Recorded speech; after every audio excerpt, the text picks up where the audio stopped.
धीरे धीरे जब बच्चा ये फर्क समझने लगता है तो उसमें पेशेंस आता है। वो हर चीज के लिए तुरंत जिद नहीं करता और जिंदगी की छोटी बड़ी परिस्थितियों में एडजस्ट करना सीख जाता है।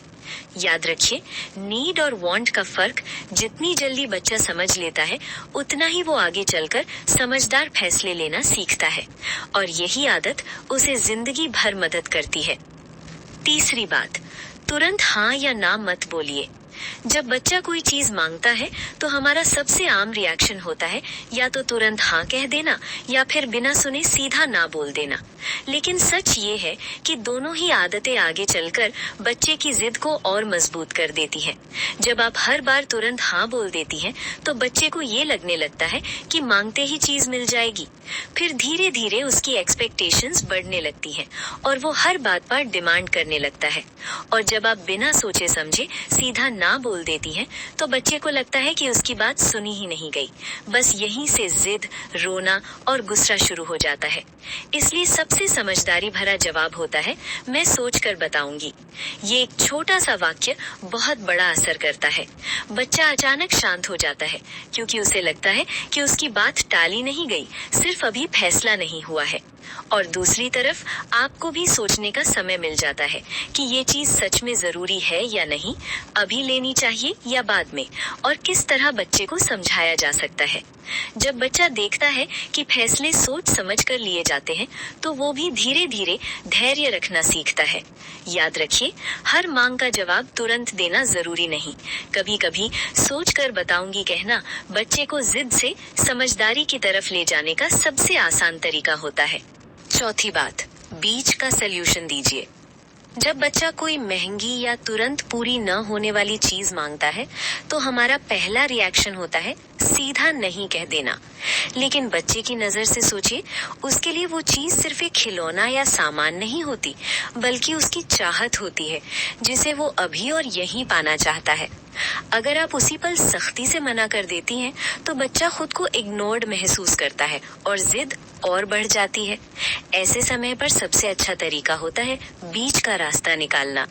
मान लीजिए बच्चा बहुत महंगा खिलौना मांग रहा है।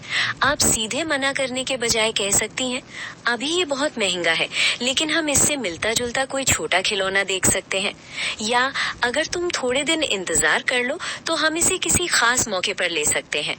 ज्यादातर बच्चे थोड़ी बातचीत और प्यार भरी समझाइश के बाद खुद ही एडजस्ट कर लेते हैं। उन्हें सिर्फ ये एहसास चाहिए कि उनकी बात सुनी जा रही है। इस तरह बच्चे धीरे धीरे नेगोशिएशन करना सीखते हैं। मतलब हर चीज जिद से नहीं, बात करके भी पाई जा सकती है। ये आदत आगे चलकर उन्हें जिंदगी में बहुत काम आती है, चाहे दोस्ती हो, पढ़ाई हो या बड़े होकर फैसले लेने की बात। याद रखिए, बीच का सल्यूशन देना कमजोरी नहीं है, ये बच्चे को समझदारी, धैर्य और एडजस्ट करना सिखाने का सबसे प्रैक्टिकल तरीका है। पांचवी बात, कभी कभी जिद नहीं, अटेंशन चाहिए होता है। बहुत बार हम समझ लेते हैं कि बच्चा किसी चीज के लिए जिद कर रहा है, लेकिन असल में वो चीज नहीं, आपका ध्यान चाहता है। खास तौर पर तब जब घर में नया छोटा भाई या बहन आ जाता है। अचानक बच्चा देखता है कि मम्मी पापा का ज्यादातर समय अब किसी और के साथ जा रहा है। उसके मन में जेलसी नहीं होती, उसके मन में बस डर होता है, कहीं मैं पीछे तो नहीं छूट गया। वो ये बात शब्दों में नहीं कह पाता, इसलिए जिद, रोना, गुस्सा यही उसका तरीका बन जाता है। ऐसे समय में अगर आप हर जिद को पैसे या सामान से शांत करने की कोशिश करेंगी, तो बच्चा धीरे धीरे सीख लेगा कि अटेंशन पाने के लिए जिद करना जरूरी है। लेकिन अगर आप थोड़ा सा समय निकाल कर उसके पास बैठ जाएं, तो यकीन मानिए आधी समस्या वहीं खत्म हो जाती है। उससे प्यार से बात कीजिए, उसे डांटने या समझाने के अंदाज में नहीं, बल्कि दोस्त बनकर समझाइए। उसे बताइए, देखो बेटा, अब हमारे घर में एक छोटा सा बेबी आया है। वो अभी बहुत छोटा है, उसे खुद से कुछ भी नहीं आता। उसे खाना भी हम खिलाते हैं, कपड़े भी हम बदलते हैं, और उसे हर समय मम्मी पापा की केयर और अटेंशन की जरूरत होती है। फिर धीरे से उसका हाथ पकड़कर कहिए, लेकिन इसका मतलब ये बिल्कुल नहीं है कि मम्मी पापा तुमसे कम प्यार करते हैं। हम तुमसे और बेबी से इक्वली प्यार करते हैं। तुम हमारे बड़े और समझदार बच्चे हो और हमें तुम पर बहुत गर्व है।